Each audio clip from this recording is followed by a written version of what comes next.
अगर आप भी चाहते हैं NR म्यूजिक का ऑडियो वीडियो सबसे पहले आप तक पहुंचे तो लाल बटन को दबाकर चैनल को सब्सक्राइब करें, साथ में बेल आइकॉन को दबाना ना भूलें।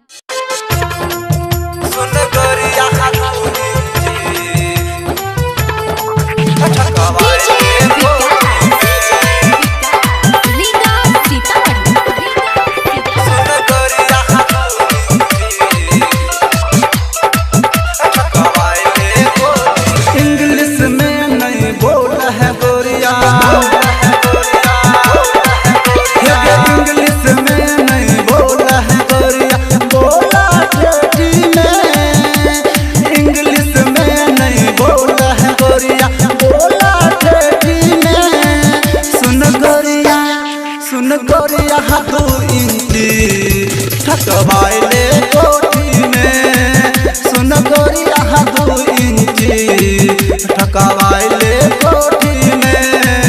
हे इंग्लिश में तो नहीं बोला ठेठी में, इंग्लिश में तो नहीं बोला ठेठी में।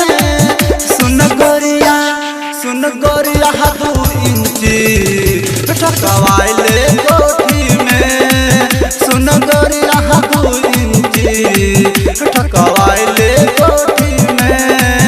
हे इंग्लिश में तो नहीं बोला, सुन गोरिया हाथू इंची ठकवाइले कोठी में।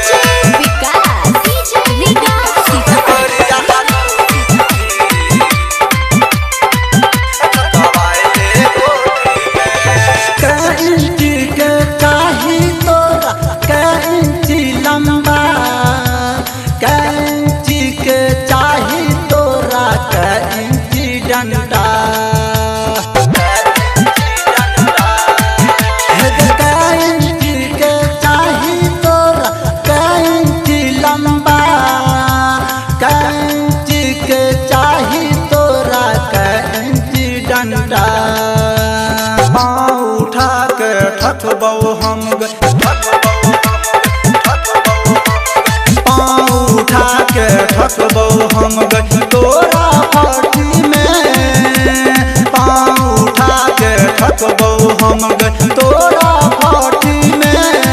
सुन गोरिया हाथू इंची ठकवाइले कोठी में, सुन गोरिया हाथू इंची ठकवाइले कोठी में।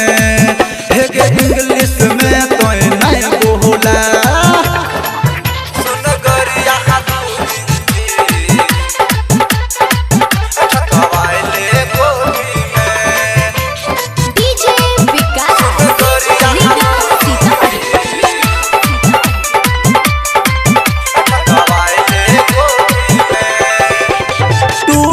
फाटल छौ तोहर खटिया, टूटल घर के गे 2 इंची के काटी लाके की करबै अब से,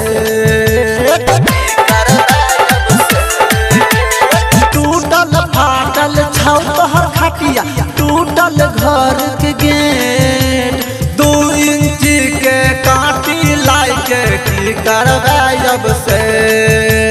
जत काटी लगत जत काटी लगत ठकबौ बेटी में, जत काटी लगत ठकबौ बेटी में।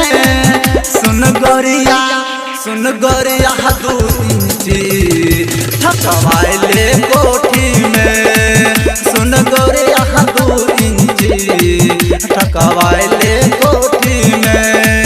हे इंग्लिश में तो नहीं बोला, सुन गोरिया हाथू इंची ठकवाइले कोठी में। सुन गोरिया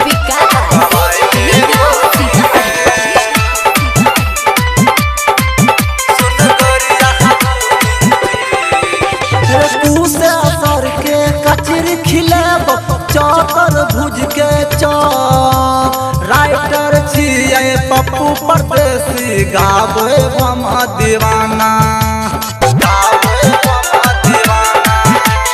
तू से सर के कचर खिलेब चौतर भुज के चौप राइटर छिए बड़म परदेसी गावे हम दीवाना बीच बाजार में चुम्मा लेबो बीच बाजार में चुम्मा लेबो होठ के लाली पर बीच बाजार में चुम्मा लेबो होठ के लाली पर सुन गोरिया 2 इंची ठकवाइले